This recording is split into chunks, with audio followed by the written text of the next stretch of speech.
Noise and clutter. Lately, I've been talking about the noise and clutter that exists in the world and its distraction from what we need and want to pay attention to.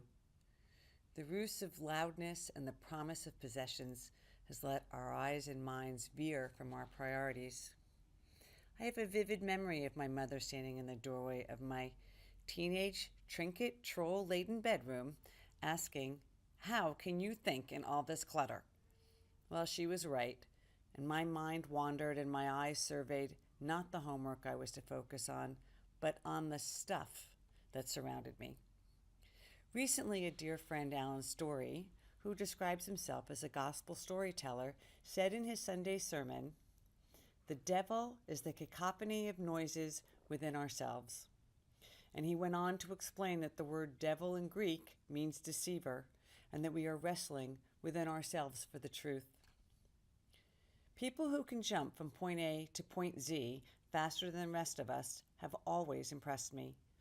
Those who can laser focus on the details that are important to move towards a solution, for example, and ignore the clutter of unnecessary information. Those who can read the math test questions that are story problems and quickly determine the needed facts to arrive at the answer, while the rest of us consider how many people are sitting on the train. For adults with disposable income, the opportunity to attract and attain noise and clutter is even greater. For many of us, we race to yoga and meditative practices for mindfulness and health, which seems to be somewhat paradoxical. Years ago, a friend and I were shopping, and she found a sweater she liked. When she asked, "Do I really need this?" my response was, "Oh, we passed need a long time ago." When you don't need to do something, create a budget, for example, what compels you to act? I would offer that perhaps the need is not for the obvious, determining how your money is spent, but to quiet some of your own noise and clutter. Given my work, I thought about this in terms of what I facilitate for clients and what I hear from them. Nobody wants to spend money foolishly, at least no one I have met. The reluctance of balancing statements, creating budgets, financial planning learning comes from another place. I know very smart people whose eyes cross when I ask about balancing their checkbooks. Yet these same people have told me that they too have a fear of running out of money.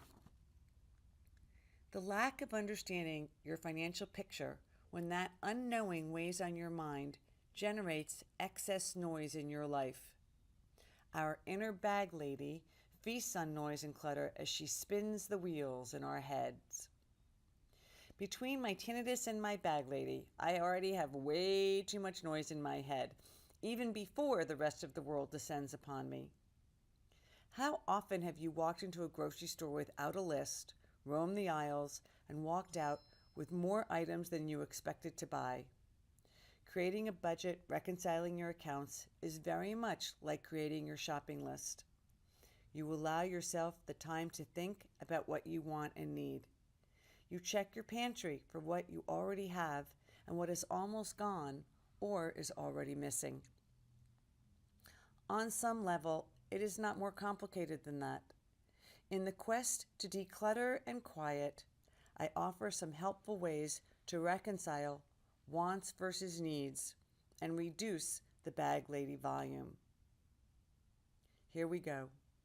Invest in a program that can track your spending and accounts, for example, Quicken or Mint. For a small fee, you can begin to create a history of how you spend money. If you want to go old school, keep a spending journal. Ask yourself, without judgment, do you want or need whatever you are buying? If it is in the want category, ask if you really want it. If your answer is an emphatic yes, go for it. Of course, assuming you can really afford it. If your answer is not as confident, give yourself the luxury of time to think about whether or not you want to purchase. Think about your values and if the way you are spending your wealth is in concert with them. Are your financial platforms and spending habits sustainable?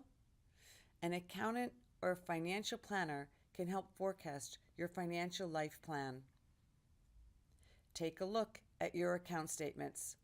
Financial institutions keep modifying their statements to make them easier to read and understand. Statements are a synopsis of your finances, and knowledge is a wonderful thing. And lastly, breathe. I know, sounds easy. It is just amazing how shallow our breath becomes when the noises get loud.